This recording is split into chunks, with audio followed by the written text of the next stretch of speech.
नमस्कार मंडळी, smart traveller podcast सिरीजमध्ये आपलं परत स्वागत आहे. आज आपल्या पॉडकास्टमध्ये एक खूप खास गेस्ट आहेत. आता आपण नेहमी जेव्हा आपल्या शहरात फिरतो की आपण म्हणतो की बाबा इथून सरळ जा, डावीकडे एक रेस्टॉरंट आहे, तिथे तुला चांगलं खायला मिळेल, हे आपण आधी सहज बोलतो. आपले जे आजचे गेस्ट आहेत ते तसं तुम्हाला युरोपबद्दल सांगते. युरोपच्या अनेक शहरांबद्दल त्यांना इतकी माहिती आहे की तुम्हाला जे करता ते गाईड म्हणून उभे राहू शकतात युरोप करता. साधारण 25-30 वर्षाचा त्यांना युरोपचा अनुभव आहे. गेले 17-18 वर्ष ते युरोपला सहली घेऊन जात आहेत आणि त्यांचं नाव म्हणजे युरोपशी ऑलमोस्ट जोडलं गेलेलं आहे. असे आपले आजचे गेस्ट आहेत श्री मिलिंद बाबर. मिलिंदजी नमस्कार. नमस्कार and thank you for coming on the podcast. My pleasure. आम्ही गेले बरेच दिवस प्रयत्न करतोय पण समोर आज योग जुळून आलाय. माझ्या आणि मला वाटतं अनेक लोकांच्या मनात ही एक शंका किंवा क्वेरी असेल की मँगो हे असं नाव आपण का द्यावं. म्हणजे व्हेरी गुड क्वेश्चन. ॲक्च्युली बऱ्याच वेळेला असं होतं की एअरपोर्टवरती जेव्हा आम्ही कार्ड एक्सचेंज करतो तर कार्ड एक्सचेंज केल्या लोक पहिला प्रश्न आज विचारतात मँगो नाव का ठेवलं. आणि मग यू ब्रेक द कॉन्व्हर्सेशन सुरू होतं. आणि मग तर मँगो नाव का ठेवलं त्याचं कारण असं आहे की ज्या वेळेला मी मँगो हॉलिडेज सुरू केली त्याला आता 17 वर्ष झाली. 18व्या वर्षात आम्ही आत्ताच नुकतंच पदार्पण केलेलं आहे. तर त्यावेळेला मी जेव्हा नाव शोधत होतो तर मला अतिशय छोटं नाव पाहिजे होतं, मोठं नाव नको होतं मला. आता वेकेशन एक्झॉटिका असं नाव घेतलं असतं तर कदाचित ग्रामीण भागातून येणारे लोक आमच्याकडे आलेही नसते. तर मला असं एक छोटंसं नाव पाहिजे होतं 2 अक्षरी की ग्रामीण भागातनं लोक जेव्हा येतात तर त्यांनाही ते सोपं वाटावं. आणि आम्ही जेव्हा युरोप, अमेरिका, साऊथ अमेरिका टूर्सवरती जातो तर तिथले ड्रायव्हर्स असतील, तिथले हॉटेलियर्स असतील किंवा तिथले रेस्टॉरंट ओनर्स असतील तर त्यांना सुद्धा ते सोपं वाटावं.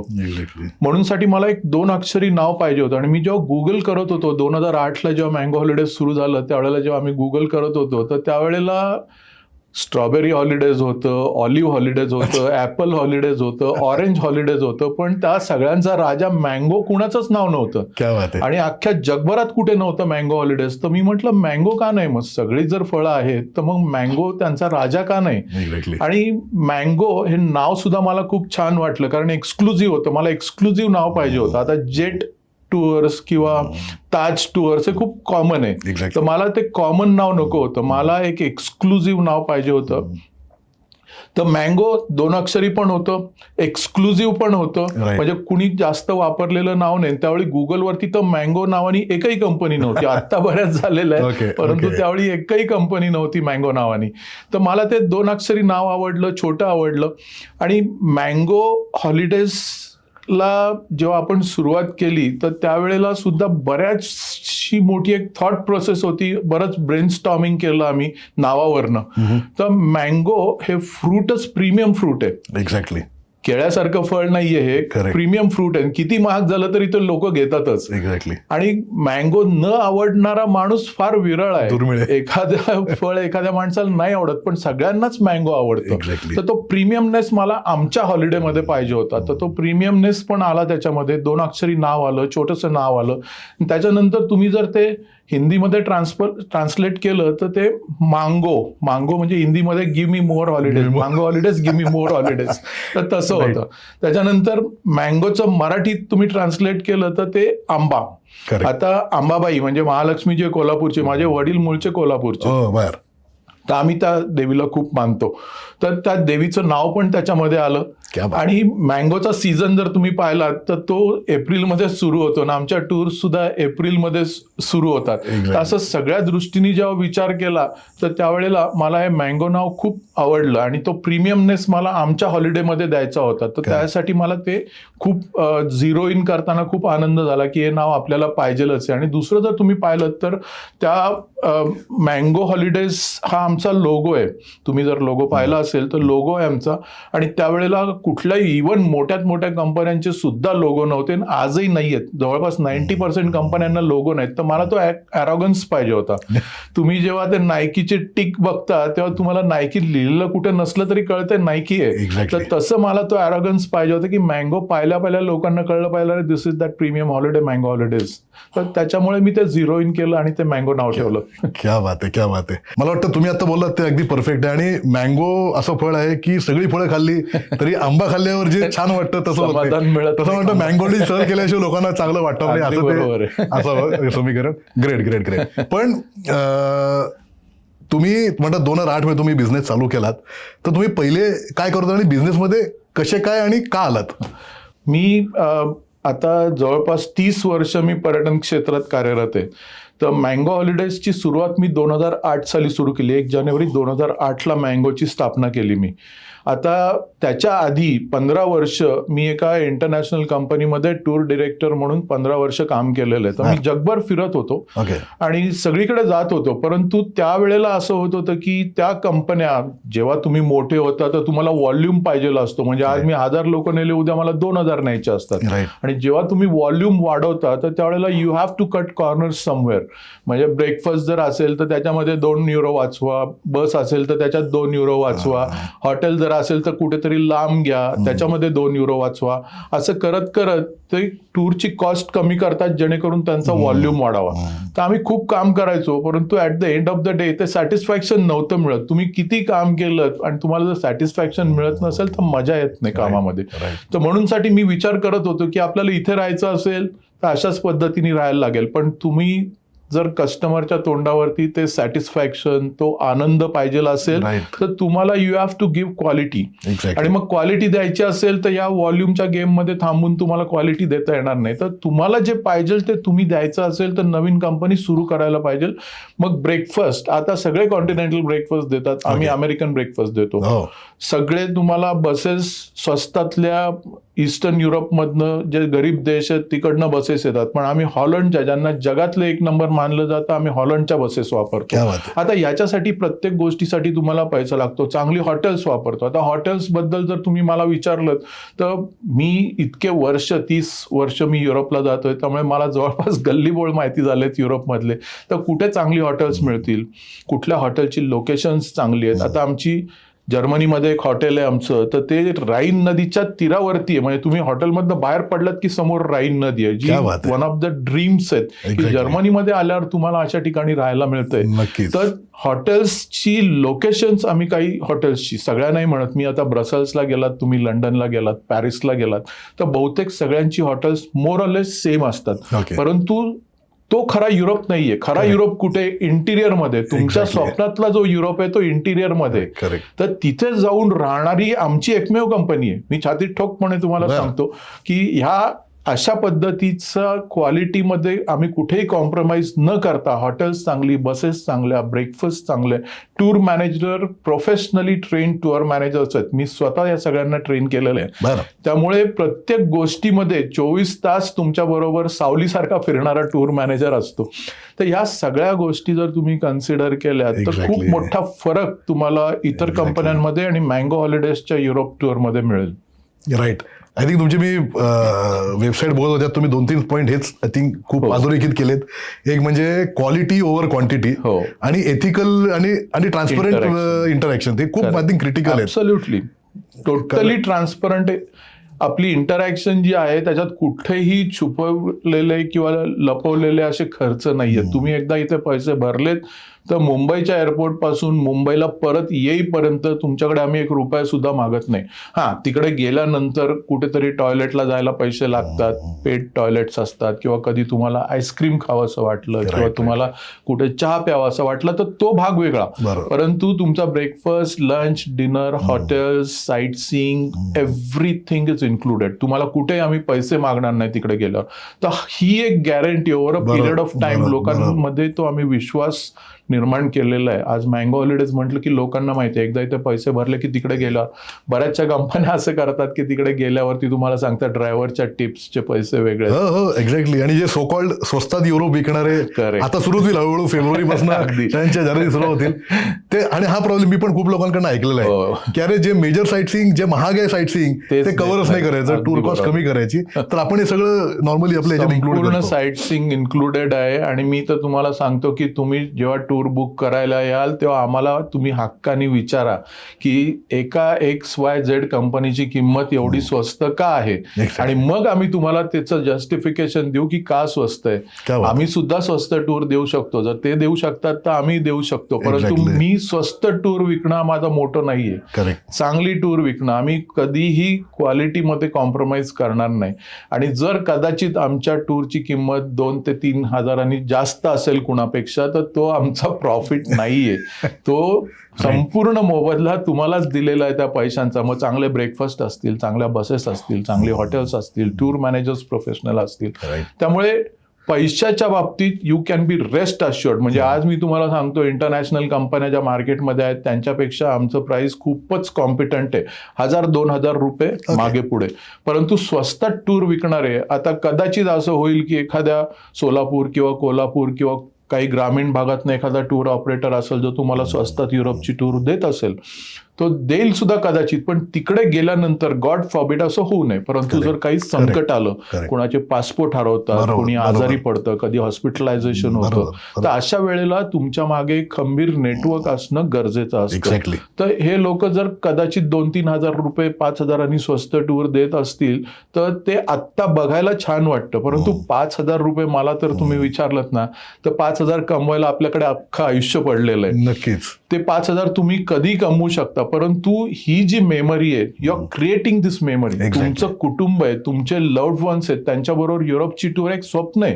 ही काय थायलंड, मलेशिया, सिंगापूर सारखी टूर नाहीये की गेले उठून आले परत 3 दिवसानंतर. युरोपची टूर एक स्वप्न आहे. आणि त्या स्वप्नाच्या बाबतीत मला असं वाटतं की कॉम्प्रोमाइज करू नये. 2-5 हजार रुपये खरं तर इकडे तिकडे जर होत असतील तर तो सुद्धा आमचा प्रॉफिट नाहीये. ते सुद्धा पैसे तुम्हालाच आम्ही त्याचा मोबदला दिलेला आहे. त्यामुळे किमतीच्या बाबतीत आणि क्वालिटीच्या बाबतीत मँगो हॉलिडेज मध्ये कुठलाही कॉम्प्रोमाइज होत नाही. नाही, तुम्ही म्हटलं तसं की it is about creating memories. Travel is about enjoying the experience. मग हे कमी मग ते स्वस्त आणि असं करण्यापेक्षा होलिस्टिक अप्रोच घेऊनच ती टूर कडे बघायला पाहिजे. राईट. आणि युरोपची टूर ही वेगळी आहे. हे काय थायलंड, मलेशिया, सिंगापूरची टूर नाही की तुम्ही विमानात बसलात आणि फुकटला उतरला. तशी नाहीये. युरोपचा टूर म्हणजे खूप मोठा इतिहास आहे. त्यांच्याकडे स्टाईल आहे, फॅशन आहे. त्यांचा इतिहास तर एवढा मोठा आहे की आता बरीचशी ठिकाणं जे आहेत आमच्या टूरवरती आम्ही अशी दाखवतो की जी आज तरी भारतात कोणीच देत नाहीये. त्याचं सांगा की जरा लोकांना ऐकायला आवडेल की बाबा काय वेगळं देतो आपण याच्यामध्ये, किंवा 1-2 एक्झाम्पल तरी ऍटलीस्ट. ऍब्सोल्युटली. तुम्हाला केप्रीला आम्ही नेतो या आमच्या एक्झॉटिक युरोपच्या टूर. सगळ्या टूरवर नाही, 18 दिवसांची जी एक्झॉटिक युरोप टूर आहे, जे आमचं चॅम्पियन प्रॉडक्ट आहे, तर त्याच्यावरती आम्ही तुम्हाला केप्रीला नेतो. इटलीचा दक्षिण भाग येतो आणि तिथे ब्लू ग्रोटो आहे. तुम्ही जर पु ल देशपांडेंचं जावे त्यांच्या देशा नावाचं पुस्तक वाचलं असेल तर इतकं सुंदर वर्णन केलंय पु ल देशपांडेंनी. त्याच्यामध्ये ते म्हणतात की जेव्हा आम्ही आत जातो, खूप कमी वेळ तुम्ही आतमध्ये असता, हार्डली 5 मिनिटं तुम्ही आतमध्ये असाल, परंतु तो एक्सपिरियन्स जो आहे तुम्हाला, पु ल देशपांडे असं म्हणतात की तो अनुभव जर तुम्हाला घ्यायचा असेल तर हा सरस्वती पुत्र, हा एवढा मोठा लेखक म्हणतो, माझ्याकडे शब्द नाही आहेत तो अनुभव वर्णन करायला, इतका दैवी अनुभव आहे. ती जी अवर्णनीय निळाई आहे त्या ब्लू ग्रोटोची, ती तुम्हाला अनुभव घ्यायला पाहिजे. तुम्हाला मी लिहून कळणार नाही ती काय आहे. तर ते ब्लू ग्रोटो आपल्या कार्यक्रमात आहे. त्याच्यानंतर डकावचं बाकी कोणी फार दाखवत नाही, कोणीच नाही दाखवत, फक्त आपलीच कंपनी जाते तिथे. आता यावर्षी कोणी कॉपी केलं असलं तर मला माहिती नाही, परंतु आतापर्यंत जाणारी आपली एकमेव कंपनी. जाणारी म्हणजे ते काय असं एंट्री आहे त्याला, जिथे आत जायला एंट्री आहे, गुहेमध्ये ते बनवलेलं आहे, बोटीतनं जायला लागतं तुम्हाला. आणि ते अगदी छोटंसं म्हणजे 3 फुटाचा एंट्रन्स आहे. तुम्हाला बोटीत सुद्धा असं झोपून जायला लागतं. तर आतमध्ये गेल्यानंतर काय होतं, जर त्या दिवशी तुमचं क्लायमेट चांगलं असेल, समुद्र जर शांत असेल, तर सूर्याची किरणं त्या समुद्राच्या पाण्यात जातात आणि ती नंतर परावर्तित होऊन त्या गुहेच्या छतावरती जातात. आणि ती जी निळाई आहे, ती निळाई तुम्हाला अनुभवायला पाहिजे.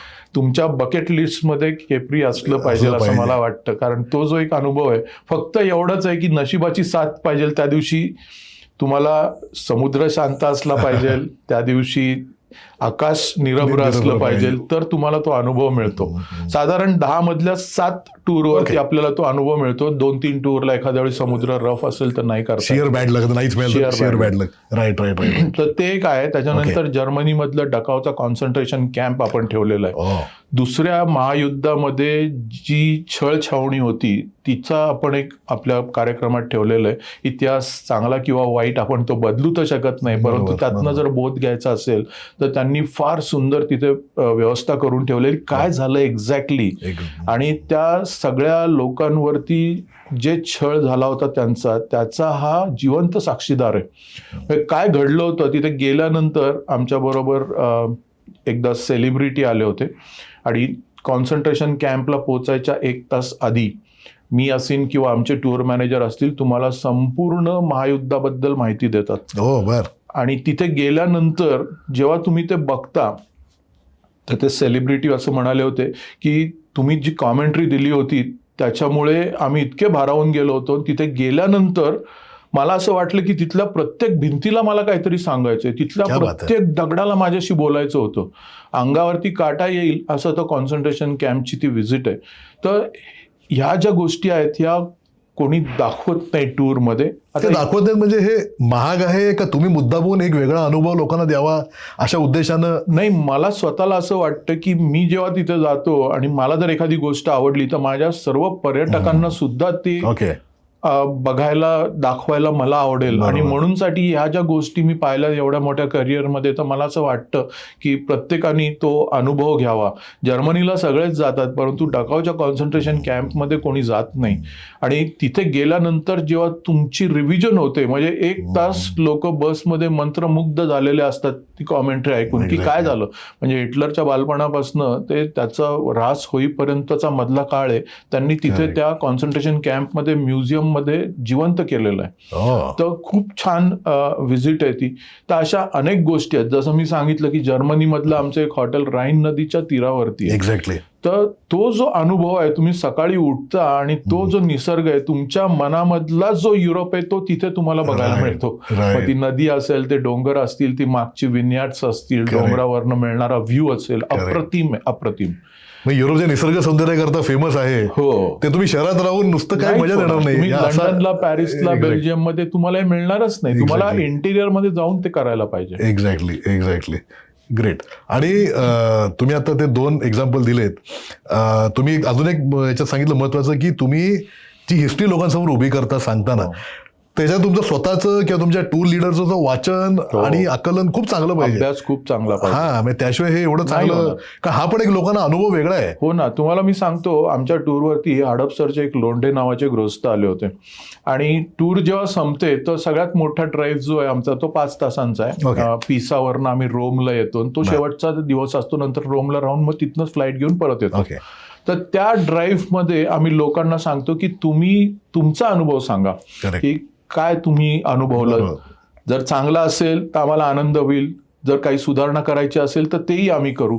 तर लोक, प्रत्येक माणूस तिथे समोर माईकवर येऊन इतकं भरभरून सांगत असतो. तर ते लोंढे नावाचे गृहस्थ आहेत, अनेक वर्षांपूर्वी, मला वाटतं 14 किंवा 15 साली ते आमच्याबरोबर आले असतील. तर त्यांनी सांगितलं मी अनेक कंपन्यांबरोबर ट्रॅव्हल केलेलं आहे, तुमच्याबरोबरही मी आलो, तुमच्याबरोबरही मी युरोपची टूर केली, कदाचित मी पाहिलं असतं आणि परत गेलो असतो. पण दोन्ही मधला फरक असा आहे की त्यांच्याबरोबर मी फक्त टूर करून परत आलो, कुठली कंप्लेंट करण्यासारखं काही नव्हतं. पण तुमच्याबरोबर जी टूर केली तर त्याचं मला असं वाटतं की समजा तुम्ही टीव्हीच्या समोर बसलेले आहात आणि तुम्ही चॅनल ब्राउज करताय आणि शोले सिनेमा लागला तर तुम्ही तो बघणारच. तुम्ही 10 वेळा जरी पाहिला असेल तरी तो परत बघणार, त्याला तुम्ही ब्राउज करून पुढे जात नाही. पण समजा शोले लागलेला आहे, तिथे बसंती आहे, तिथे जय आणि वीरू आहेत, तिथे गब्बर सिंग आहे, सांबा आहे, सगळं चाललंय म्हणले, अचानक त्याचा जर ऑडिओ गेला तर तुम्हाला ते आवडेल का, तुम्ही बघाल का? तर 100% याचं उत्तर नाही असंच आहे की तुम्ही ऑडिओ नसेल तर ते एन्जॉय करणार नाही. तसं ते म्हणाले की तुम्ही जी कॉमेंट्री दिलीत त्यामुळे आम्ही युरोप नुसता पाहिला नाही तर आम्ही युरोप पूर्णपणे अनुभवला. आणि ती कॉमेंट्री खूप महत्वाची होती. आता हे लोकांना कोण सांगणार जेव्हा तुम्ही येता आणि 3 कंपन्यांची ब्रोशर घेऊन आमच्या समोर बसताय की ही एवढ्याला, ही एवढ्याला, ही एवढ्याला. तर हा अनुभव तुम्हाला कसा कळणार की काय वेगळं आहे, मँगो काय वेगळं देतं, हे जे आहे हा पर्सनल टच असेल. किंवा आयफेल टॉवरला बऱ्याच कंपन्यांचे टूर मॅनेजर तुम्हाला खाली सोडतात आणि सांगतात की हा आयफेल टॉवर, फोटो जायचं पैसे द्या, पैसे ते तिकीट काढून तुम्ही वर जा आणि जर नसेल जायचं तर इथेच 2 तासानंतर मी तुम्हाला भेटतो आणि तो Exactly. कुठेतरी कॉफी प्यायला गेलेला असतो. Exactly. परंतु आमचा टूर मॅनेजर आमच्या तिकीट इन्क्लुडेड आहे. बरं. आमचा टूर मॅनेजर तुमच्या बोटाला धरून वर घेऊन जातो आणि परत मुलासारखा घेऊन परत खाली घेऊन येतो. आणि त्याच्यामध्ये सुद्धा कसं होतं, तुम्ही आयफेल टॉवरला गेलात खरं, पण आयफेल टॉवर बद्दल जर तुम्हाला माहितीच नसेल काही तर नुसतंच जाऊन येणार. संदीप खरे मला बोललेलं आठवते आमच्या टूरवर जेव्हा आले होते ते मला म्हणाले होते की अरे तुम्ही एवढी माहिती दिलीत ना, असं वाटतंय की आयफेल टॉवर आता बघायलाच पाहिजे, नाहीतर मग नुसताच फोटो काढून आम्ही परत आलो असतो. तर मग त्या मोबाईल टॉवरमध्ये आणि आयफेल टॉवरमध्ये फरक काय? त्याच्या एवढ्या इंटरेस्टिंग फॅक्ट्स आहेत की तो कोणी बांधला, का बांधला, किती साली बांधला, त्याची उंची किती, त्याच्या पायऱ्या किती, त्याच्या काही इंटरेस्टिंग फॅक्ट्स आहेत. क्या बात आहे. तर त्या सगळ्या जर तुम्हाला तिथे गेल्यावर कळल्या तर त्याच्याकडे बघण्याचा तुमचा दृष्टिकोनच पूर्णपणे बदलून जातो. तर ह्या गोष्टी तुम्हाला खूप महत्वाच्या आहेत. युरोपची टूर ही एक साधी टूर नाहीये, एक स्वप्न आहे. आणि म्हणूनसाठी ह्या सगळ्या गोष्टी तुम्हाला कळणं गरजेचं आहे. टूर बुक करणं खूप सोपं आहे, पण त्याच्या आधी का आणि कुणाबरोबर करतोय ते तुम्हाला कळलं पाहिजे. एक्झॅक्टली. तुम्ही म्हटलं तसं की ते एक स्वप्न आहे आणि लोक अनेक वर्ष पैसे साठवून युरोपला जातात, कारण तो खर्चिक आहे सगळं ते. 2-2.5 लाखाची टूर आहे. हा, मग खूप प्लॅनिंग करायला लागतं आणि तो अनुभव जर चांगला आला आयुष्यभर, ते जर आठवणी तुम्हाला मिळाल्या तर ते वर्थ आहे एवढं खर्च करणं. 100%. अदरवाईज परत नुसतं युरोप टिकमार केल्यावर का होतं ते. नाही. राईट. युरोप तसं डेस्टिनेशनच नाहीये. युरोप हा पर्यटनाचा महामेरू आहे. करेक्ट. म्हणजे तुम्ही कुणाबरोबर कम्पेअरच करू शकत नाही. मला आजही आठवते, माझ्याबरोबर 20-25 वर्षांपूर्वी लोक ट्रॅव्हल करून आलेले आहेत युरोपला, पण ते आजही सांगतात आम्ही कुठेही गेलो ना तरी त्या युरोपच्या टूर बरोबर आम्ही कम्पेअर करतो. अरे युरोपला असं होतं, अरे युरोपला तसं होतं. तर ते कम्पेअरच होऊ शकत नाही दुसऱ्या कुठल्या टूर बरोबर. राईट. तुम्ही आता जे मला सांगत होतात की आपण एवढी माहिती देतो लोकांना त्या स्पॉट्सची, तर हे तुम्ही जाता टूरवर तेव्हा तुम्ही सांगत असाल फॉर शुअर, तुमचा अभ्यास आहेच तेवढा, पण तुमचे टूर लीडर जेव्हा जातात तुम्ही त्यांना ट्रेन करता का कसं करता? मग सगळे टूर लीडर मी स्वतः ट्रेन केलेले आहेत. मी स्वतः यांना टूरवरती घेऊन गेलेलो आहे आणि त्यांना ट्रेन केलेलं आहे. त्यामुळे मला 100% खात्री आहे की आमचा टूर मॅनेजर माझ्याच ताकदीने टूर करणार. जोपर्यंत मला कॉन्फिडन्स नाही तोपर्यंत मी त्याच्या हातामध्ये टूर देत नाही. त्यामुळे आल्यानंतर तुम्ही आमचे गुगल रिव्ह्यूज बघा ना, कुठली कंपनी तुम्हाला गुगल रिव्ह्यूज बघून देईल? आम्ही आमचे गुगल रिव्ह्यूज दाखवतो. तुम्ही जाऊन आमचे गुगल रिव्ह्यूज बघा. 4.8 सर्व्हिस इंडस्ट्रीमध्ये एवढे तुम्हाला गुगल रिव्ह्यूज मिळणं इम्पॉसिबल आहे. तर हे गुगल रिव्ह्यूज बघा, लोकांनी किती उत्स्फूर्तपणे त्याच्यामध्ये सांगितलेलं आहे की मँगो हॉलिडेज काय. तर तुम्ही नक्की गुगल रिव्ह्यूज बघा, कम्पेअर करा जरूर. पण जर कुणाची किंमत कमी असेल तर आम्हाला येऊन विचारा की ते का कमी आहे. मग आम्ही तुम्हाला सांगतो की ते युंगफ्राऊ देत नाहीत, ते माउंट इटलीज देत नाहीत. आता हीच जर साईटसीइंग काढलं, नुसतं साईटसीइंग जरी काढलं तरी 35-40 हजार रुपयाचा फरक पडतो. स्वस्त टूर देणं आम्हालाही शक्य आहे, परंतु आम्ही देत नाही. आम्ही क्वालिटीमध्ये कॉम्प्रोमाइज करत नाही. जसं मी सांगितलं की स्वप्न आहे, मग तिकडे गेल्यानंतर तुम्हाला सांगणार की हे म्युझियम इन्क्लुडेड नाहीये, तुम्ही ते पैसे भरा आणि आज जा, तर मग लोकांना आवडत नाही ते. तिकडे गेल्यावर पैसे मागणं चुकीचं असं मला वाटतं. बरोबर. नाही, तुम्ही आता 2 जे दिले, आय थिंक सगळ्या मित्रांना माहितीच आपल्या की स्वित्झर्लंडमध्ये युंगफ्राऊ नाही गेला तुम्ही तर स्वित्झर्लंड बघण्याचाच काय अर्थ नाहीये. तर खूप लोक असेही करतात की तिथे तिकीट देत नाही, ती एंट्री फी देत नाही, तुम्हाला जाऊन तिथे वेगळं तिकीट काढायला लागतं. त्यामुळे तो एक खूप क्रिटिकल पॉईंट आहे. आता 2025चा युरोप सीझन आता चालू होईलच पुढच्या महिन्यापासून, फेब्रुवारीपासून. तर युरोप हा खूप मोठा खंड आहे आणि आता गेल्या काही वर्षात ईस्टर्न युरोप पण बऱ्यापैकी आता यायला लागलाय आणि लोक तिथेही जायला लागलेत. तर ईस्टर्न युरोपचा काही यावर्षी प्लॅन आहे तुमचा? ईस्टर्न युरोपची टूर आपली दरवर्षी आपली ईस्टर्न युरोपची टूर आहे. आणि ईस्टर्न युरोप कसं आहे, थोडेसे गरीब देश आहेत त्या बाजूला. त्यामुळे ईस्टर्न युरोप आणि वेस्टर्न युरोप किंवा सेंट्रल युरोप याच्यामध्ये खूप मोठा फरक नाही. तुम्ही ईस्टर्न युरोप मधल्या एखाद्या देशात गेलात आणि वेस्टर्न युरोप मधल्या एखाद्या देशात गेलात, तुम्हाला फार मोठा फरक जाणवणार नाही. पण तुमचं जर बजेट परमिट करत नसेल तर ईस्टर्न युरोप नक्की बघा. कारण खूप सुंदर आहे आणि 100% व्हॅल्यू फॉर मनी. थोडं स्वस्त आहे compare to mainland Europe, western Europe. हो, कम्पेअर केलं तर खूप स्वस्त आहे ते. म्हणून मी म्हटलं की बऱ्याचशा टूर कंपन्या ईस्टर्न युरोपमधनं बसेस आणतात. आता शेंगेन कंट्रीज एक झाल्यामुळे तिकडच्या बसेस इकडे येऊ शकतात आणि त्या स्वस्त मिळाल्यामुळे इकडे येतात. पण मग त्या ड्रायव्हरला इंग्लिश येत नाही, त्याला GPS वापरता येत नाही. तर तुम्हाला टूरच्या क्वालिटीमध्ये खूप मोठा फरक पडतो. कारण ड्रायव्हर जर चांगला नसेल करेक्ट, अगदी अगदी. तर तुमच्या टूरची पूर्ण वाट लागते. कारण प्रत्येक दिवशी तुम्ही 18 दिवस बसचाच प्रवास आहे युरोपमध्ये सगळ्यांचा. तर ड्रायव्हर जर चांगला नसेल, सारखा चुकत असेल, लंचला उशीर होतोय, रात्री झोपायला उशीर होतोय, तर मजा येत नाही. मजा येत नाही. तर Exactly. ड्रायव्हर आणि टूर मॅनेजर तुमचे चांगले असणं खूप गरजेचं आहे युरोपच्या टूरवरती. Right right right, perfect. आणि अजून एक सेक्टर युरोपचा जो गेले काही वर्षात जास्त पॉप्युलर झालाय तो म्हणजे स्कॅन्डिनेव्हिया, नॉर्दर्न लाईट्स बघायला. हो. तर तिथे पण आपले काही टूर आहेत आहेत ना. आता आमची 2 फेब्रुवारीची टूर आहे, ती फुल झाली. आता आम्ही नंतर आईसलँडची टूर ठेवलेली आहे. हो बर. तर याच्यामध्ये ह्या वर्षी तुम्ही जर गुगल करून पाहिलं तर तुमच्या लक्षात येईल की ह्या वर्षी सगळ्यात मॅक्सिमम गेल्या 100 वर्षात मॅक्सिमम चान्स नॉर्दर्न लाईट्स दिसण्याचे आत्ता ह्या वर्षी आहेत 2025ला. क्या बात आहे. त्यामुळे जर तुम्ही फ्रिक्वेंट ट्रॅव्हलर असाल, तुम्हाला आवड असेल फिरायची, तर यावर्षी नॉर्दर्न लाईट्सची टूर नक्की करा. मी नॉर्दर्न लाईट्सच्या टूर बघण्यासाठी आईसलँडला गेलो होतो. आणि आईसलँड एक छोटंसं आयलँड आहे. तर पूर्ण आम्ही 12 दिवस पूर्ण आयलँड फिरलो. आणि लँड झाल्यापासून ते टेक ऑफ घेईपर्यंत आम्हाला एकदाही नॉर्दर्न लाईट्स दिसला नाही. म्हणजे हे शेअर बॅड लक. आणि प्रत्येक कोपऱ्यात जाऊन आम्ही पूर्ण गोल आयलँडला चक्कर मारली होती. 10 दिवस होतो आम्ही, तरी सुद्धा आम्हाला ते दिसले नाहीत. तर हे नशिबाचा भाग आहे. परंतु ह्या वर्षी खूप जास्त चान्सेस आहेत नॉर्दर्न लाईट्स दिसायचे. तर यावर्षी जर तुम्ही प्लॅन करत असाल तर नॉर्दर्न लाईट्सची टूर नक्की करा. याच्यामध्ये कसं आहे की नॉर्दर्न लाईट्स हा स्कॅन्डिनेव्हियाचा जो भाग आहे त्याच्यामध्ये 2 पार्टमध्ये डिवाइड करता येईल तुम्हाला. आत्ता जर तुम्ही त्यांच्या समरमध्ये गेलात तर तुम्हाला मिडनाईट सन बघता येऊ शकतो. आणि जर तुम्ही विंटरमध्ये गेलात, आता समरमध्ये सुद्धा दिसू शकतात, परंतु दिवस खूप मोठा असतो आणि रात्र खूप छोटी असते. तर नॉर्दर्न लाईट्स जर दिसले तर चांगलंच आहे, परंतु तुम्ही विंटरमध्ये जर गेलात तर रात्र खूप मोठी असते आणि त्यामुळे नॉर्दर्न लाईट्स दिसायचा चान्सेस पण खूप जास्त असतात. तर विंटरमध्ये जर साधारण तुम्ही गेलात सप्टेंबरच्या नंतर तर खूप चांगले चान्सेस आहेत यावर्षी नॉर्दर्न लाईट्स दिसायचे. तर स्कॅन्डिनेव्हियाची टूर पण आपली आहे, नॉर्दर्न लाईट्सची पण टूर आहे, आईसलँडची पण टूर आहे. या सगळ्या टूर्समध्ये तुम्हाला नॉर्दर्न लाईट्स दिसू शकतात. Okay okay, great great. आपण युरोप मध्ये तुम्ही स्पेशालिटी आहे, तुम्ही युरोपमध्ये काय वेगळं देता हे आपण आता अगदी नीटपणे समजून घेतलंय. तसंच तुम्ही आता बाकी ठिकाणी पण त्याच स्टँडर्डच्या टूर आणि तेच सगळं म्हणजे तुम्ही आता जे काय अनुभव सांगितले किंवा जे काय वैशिष्ट्य सांगितले की आम्ही मँगोमध्ये युरोपला वेगळं काय देतो, अगदी तर तुम्ही बाकी ठिकाणी पण तेच रेप्लिकेट करता सेम मॉडेल. 100% कारण ती आमची फिलॉसॉफीच आहे. आम्ही क्वालिटीमध्ये कॉम्प्रोमाइज करणारच नाही. तुम्हाला आणखीन एक सांगायचं राहिलं की युरोपच्या टूरवरती 4 रात्र स्वित्झर्लंडमध्ये आम्ही एक्झॉटिक युरोपवरती राहतो. कुठलीच कंपनी तुम्हाला स्वित्झर्लंडमध्ये 4 रात्र ठेवणार नाही, कारण इट्स व्हेरी व्हेरी एक्सपेन्सिव्ह. 1 रात्रीचा स्टे स्वित्झर्लंडमध्ये खूप एक्सपेन्सिव्ह आहे, पण आम्ही 4 रात्रीचा स्टे दिलेला आहे. मग त्याच्यामध्ये युंगफ्राव आहे, टिटलीज आहे आणि स्वित्झर्लंडची जी चॉकलेट फॅक्टरी फेमस आहे ती, आणि त्यांच्या कॅपिटल बर्नची सिटी टूर, हे सगळं एका टूरमध्ये तुम्हाला कुठलीही कंपनी देणार नाही. हे मी तुम्हाला छाती ठोकपणे सांगू शकतो. तर ते तर आहेच.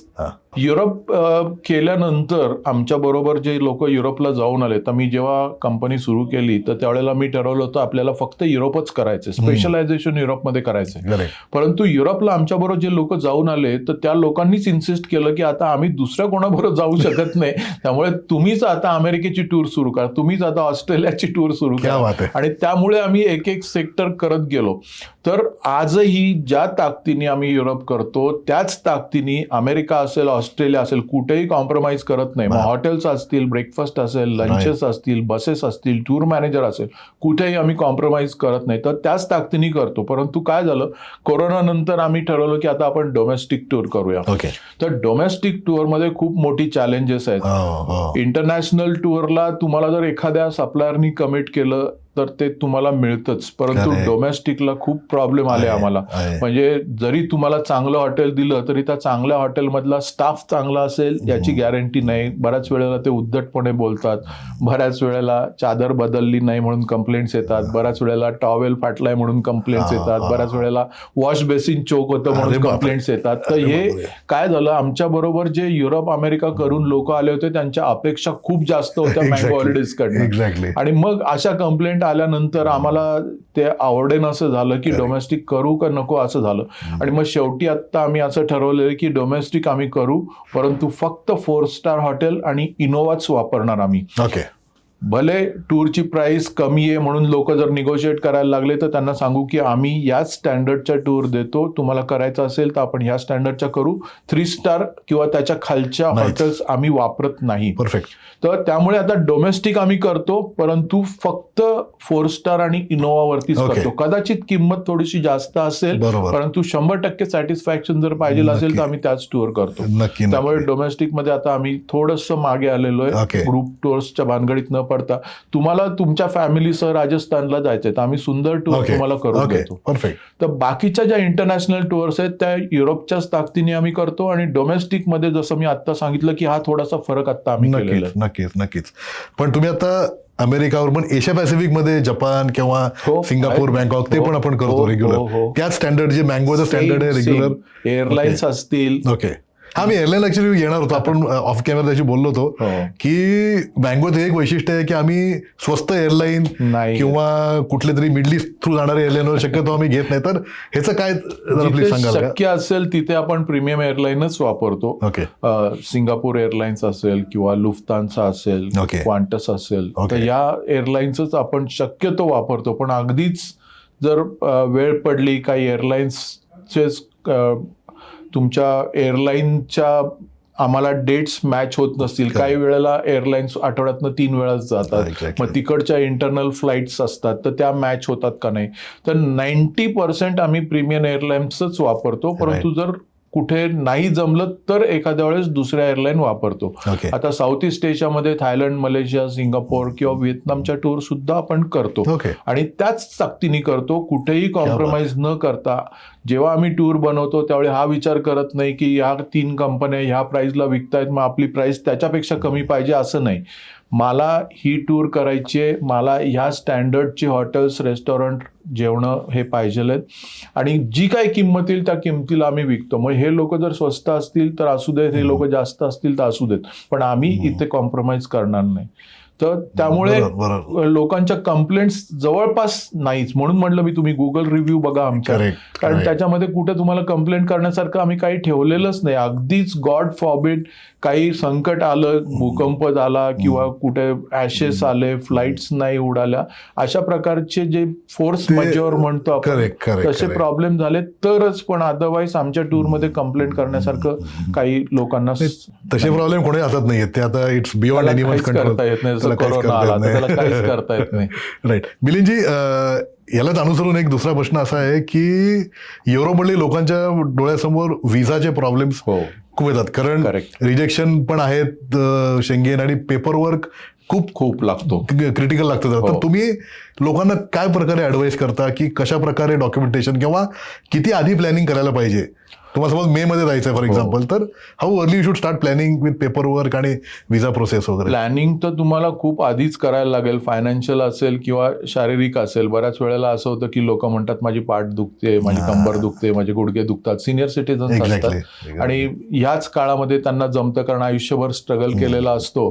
तर आता वेळ पण आहे, पैसे पण आहेत, तर चला फिरायला जाऊया. आणि युरोप बघायचं स्वप्न आहे माझं, पण मला जमेल का? एवढं चालायला लागतं. युरोपला चालायला बरंच लागतं, पण कुठे तुम्हाला चालत नाही म्हणून टूर करता येणार नाही असं होत नाही.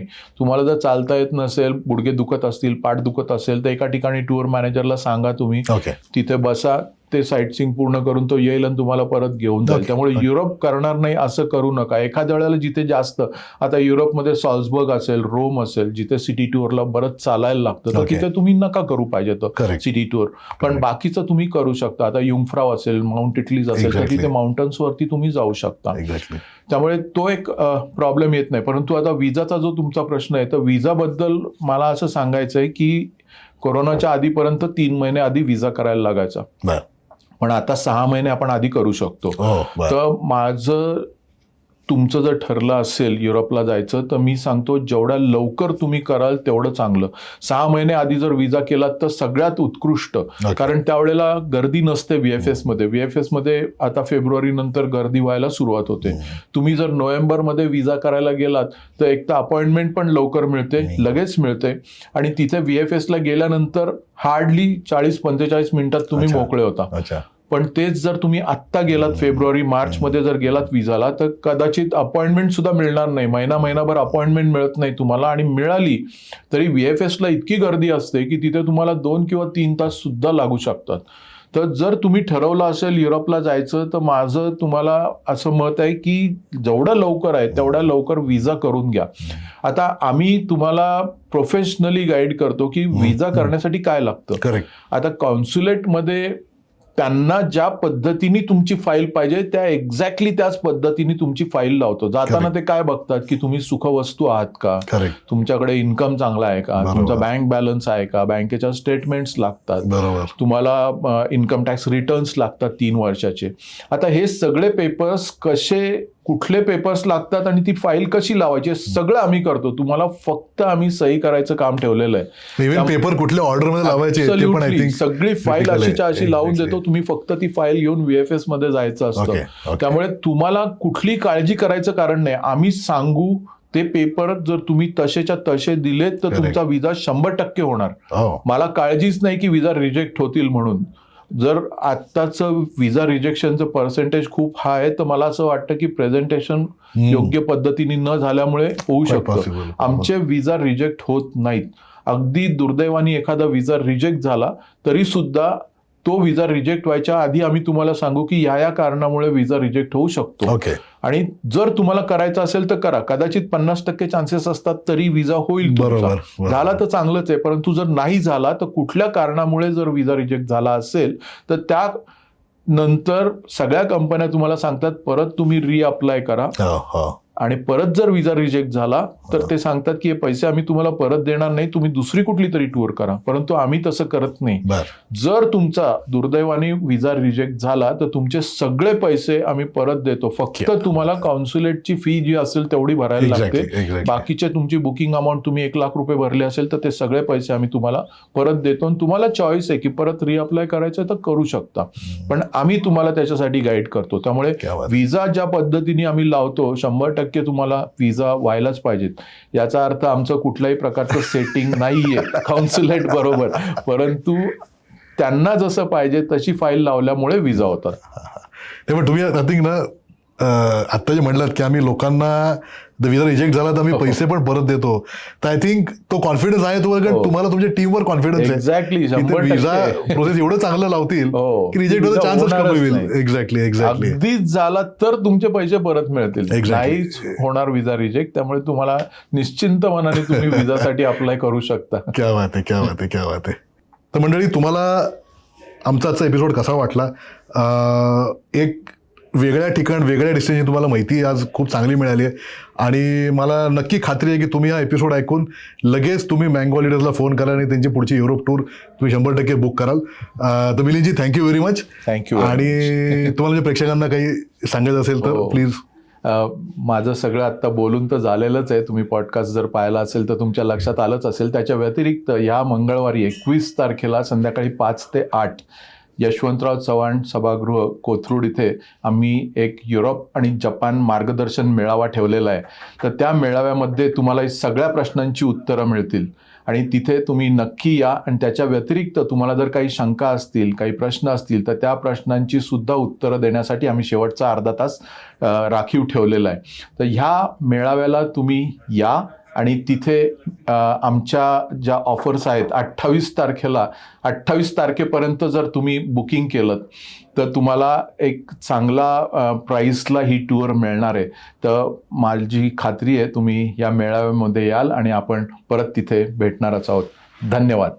म्हणजे आमचं तुम्हाला चॅनल कसं काय वाटतं मला नक्की कळवा. आमचे डिटेल्स खाली येतच आहेत आणि 100% आमचा चॅनल लाईक आणि सबस्क्राईब करा, म्हणजे आम्ही तुम्हाला अजून असे नवनवीन विषय या पॉडकास्टमध्ये घेऊ शकू. धन्यवाद.